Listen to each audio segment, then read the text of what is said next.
Ma kuulsin, et sa tahtsid kirivööd tegema hakata. Räägi sellest. Ja see oli üks väga tore lugu. Ühesõnaga nägin mina ühte sõpra Facebookis, tema oli endale kirivöö teinud. Väga ilus ja väga uhke ja see, et sa oled oma kätega midagi loonud, eks ju. Ja mul hakkas kohe idee ja mõtlesin, et issakene, mis seal siis saab olla, et ma ei pea ennast käsitöö inimeseks, aga see paelus mind, et ma saan sinna sisse panna ju igasuguseid asju, vaata mingisuguse taotluse, mingid kaitsemärgid, kõik see on nagu nii põnev pluss käsitöö. Ja siis ma arvasin ka seda, et vaata sellega läheb ju kiiresti. Need on ju teljed, eks ju. Kuskil sa hakkad tegema telgedega, sul ei lähe ju seal kaua aega. Võtsin mina kontakti siis imetoreda inimesega, kes siis seda õpetab, sõitsin Tallinnasse. Kõigepealt ma arvasin, et ma teen siis selle ühe vöö teen endale, teen selle sinise kleidi peale, teen valge kleidi peale, siis ma teen ühe mehele, ühe teen veel kellelegi sünnipäevaks. Et mul oli juba plaan, et ma teen nagu mitu tükki sellega. Ja siis selgus, selle ühe tegemisega läheb aega kuskil 4 kuud. Ma mõtlesin, et 4 kuud.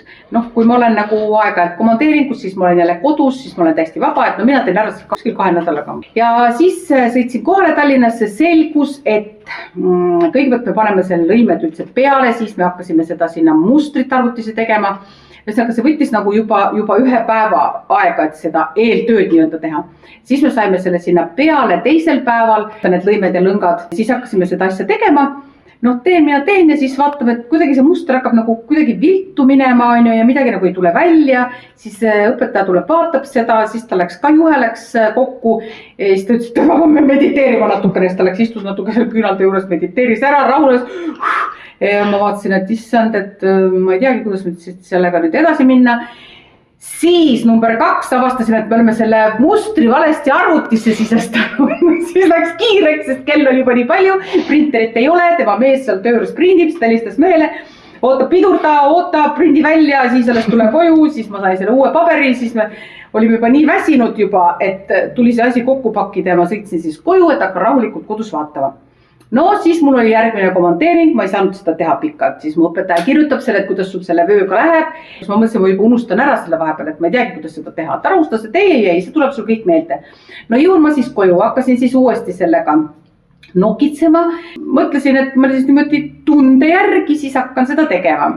Mäletasin, et seal käib nagu siiapoole, nagu kangast teljed enam-vähem, mis päikesed hakkame siiapoole panen ja vahepeal tõmban ja siis ma vaatan, et kuidagi nagu sain juba tehtud jupikese ja juba päris mitu rida ja omast arust on joonlaud kõik selle mustri peal ja kuidagi ei tule mul seda mustrit enam.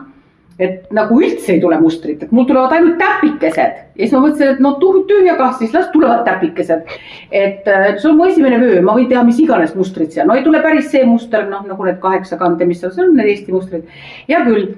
Aga siis ma vaatasin, et selle kirivööga on üldse, sa käid nagu oma elu sellega läbi ja mul tuli kohe taipamine, et üks asi on see, et mul ei tulegi muster, ma tähelik mustrimurdja, ma võiksin öelda ja minu tulevad need täpikesed. Teiseks minu hämmastuseks ma muidugi vaatasin, et kuidagi see nagu mu see 7 sentimeetrit, mis see vöö laius pidi olema, hakkas ühtaki kahanema seal kuskil 5 peale, et kuskilt hakkas nagu pigistama ja pitsitama. Siis ma sain aru, et mul keha ka pinges. Selline periood, vaata, et jube hästi seletab, et see on nagu tõesti ongi protsess, mis seletab su elu lahti või seda hetke olukorda, et mulle hakkas tohutult meeldima see kirivöö, et soovitan sulle ka ja tegelikult ma soovitaksin seda üldse väga paljudele inimestele, isegi meeste rahvaste.